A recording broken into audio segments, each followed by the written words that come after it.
வணக்கம் நண்பர்களே, தேவி மாயம்மாள் அவர்களுடைய ஜீவசமாதி பற்றி தாங்க பார்க்குறோம். சித்தர் தேவி மாயம்மா அவருடைய புகழ் இந்தியா முழுவதுமே பரவி இருக்குது என்பது மிகப்பெரிய சந்தோஷம். சுவாமி விவேகானந்தர் அவர்கள் தமிழ்நாட்டிற்கு வந்ததே தேவி மாயம்மாள் அவர்களை சந்திப்பதற்கு தான் என்று சொல்கிறார்கள். அதே போலவே இந்தியாவின் முன்னாள் பாரத பிரதமர் இந்திரா காந்தி அவர்களும் மற்றும் ஜெயலலிதா அவர்களும் முன்னாள் ஜனாதிபதி அவர்கள் சந்தித்திருக்கிறார்கள். இது மட்டுமல்லாமல் அன்றைய காலத்தில் அரசியல் தலைவர்களும் மந்திரிகளும் நீதிபதிகளுமே தேவி மாயம்மா அவர்களை சந்தித்து ஆசி பெற்றிருக்கிறார்கள்.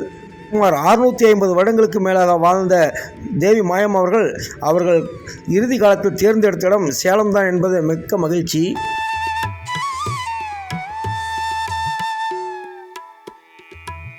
தேவி மாயம்மா அவர்களை இசையமைப்பாளர் இளையராஜா அவர்கள் கூட சந்தித்து ஆசி பெற்றிருக்கிறார்.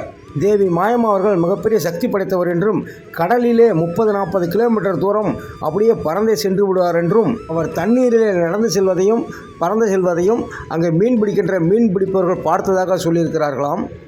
தேவி மாயம்மா அவர்களுடன் எப்பொழுதும் 1-2 மற்றும் சில நாய்கள் கூட்டம் இருந்து கொண்டே இருக்குமாம். அவர் அனைத்து நாய்களையும் அரவணைத்து அன்போடு உபசரித்து கொண்டிருப்பாராம்.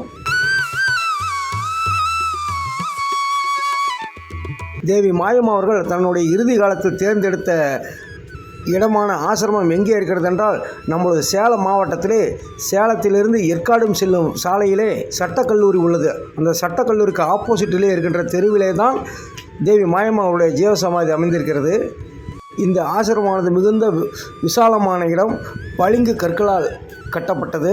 பக்தர்கள் அமைதியாக அமர்ந்து தியானம் இருக்கக்கூடிய ஏற்றதுக்குரிய இடம்.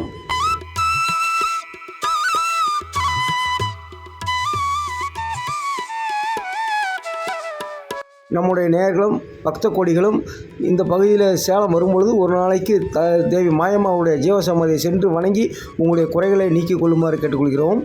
ஸ்ரீ தேவி மாயம்மா அவருடைய வரலாறு மற்றும் ஜீவசமாதி மற்றும் அவர் இருப்பிடம், வாழ்ந்த வாழ்க்கை, அவருடைய பெருமைகள், அற்புதங்கள் ஆகியவற்றை நம்முடைய சேனலிலே வீடியோவாக இன்னும் சில தினங்களிலே போட இருக்கின்றேன்.